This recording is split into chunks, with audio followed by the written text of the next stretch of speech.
La venganza de Carmen después de la muerte. En 1933 enterraron a una bella joven de solo 20 años llamada Carmen en un cementerio de Ávila, España.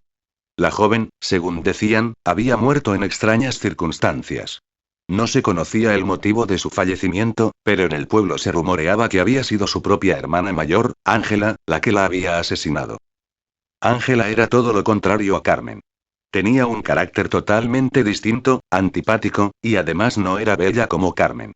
Parecía constatada la envidia que Ángela tenía por su propia hermana, así que el rumor parecía un hecho más que probable. Y ocurrió que desde el fallecimiento de Carmen, Ángela no volvió a descansar. Se cuenta que el espíritu de Carmen la persiguió implacable en todo momento del día y de la noche, acosándola con aire vengativo, recriminándole su fatal acto. El asesinato del que había sido víctima por su propia hermana. Al parecer, Ángela era la única que podía oír a su hermana, la sentía en su propia cabeza, y cada palabra pronunciada por el espíritu, le retumbaba en el cerebro produciéndole más ansiedad y más pánico. Desesperada por aquel tormento, Ángela enloqueció y se ahorcó en un árbol a los 10 meses de enterrar a su hermana. La segunda es: el hombre en el bosque. Cuando era pequeña, esta chica a la que le ocurrió la historia y su hermano, 2 años menor, solían quedarse solos en su casona familiar mientras sus padres trabajaban. Vivían en el campo, en una casa grande, y uno de esos días decidieron salir a jugar fuera y terminaron paseando por el bosque, al norte del pueblo de donde vivían. Un día ambos niños vieron a un hombre sentado en una piedra. En lugar de tener miedo, la curiosidad les hizo acercarse. Aquel hombre era un anciano que vestía una túnica larga y blanca, igual que su larga barba, que le llegaba hasta el pecho. El hombre les vio y les hizo un ademán para que se acercaran.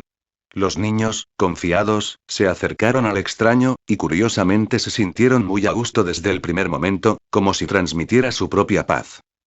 Sin hablar, el anciano con pinta de profeta, alzó las manos y con gesto de preocupación las posó sobre la frente del pequeño, el hermano menor de 6 años.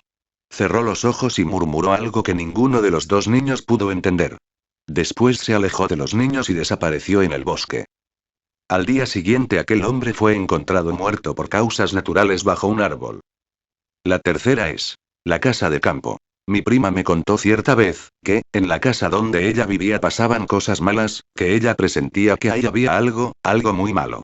Igual mi tía, que decía que desde que llegó a vivir ahí se sentía intranquila y se enfermaba seguido, que en las noches escuchaba ruidos, como rasguños en la pared, los perros aullaban hasta morir, y a veces cuando mi tía salía a ver qué pasaba, veía la figura oscura de un hombre bajo el zapotal de esa casa.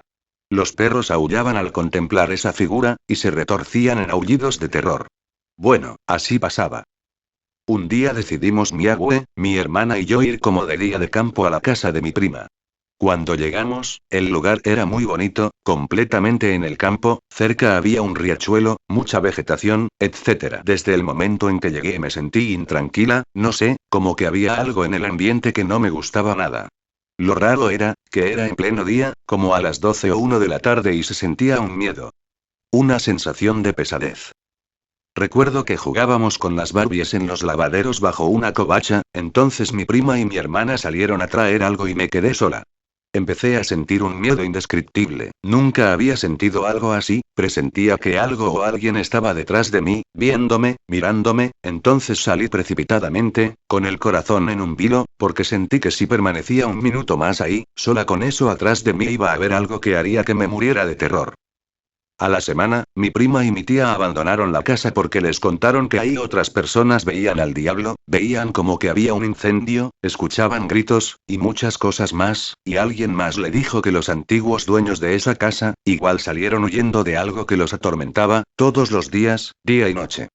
No sé a ciencia cierta qué sucedió en ese lugar, que hasta la fecha sigue inhabitable.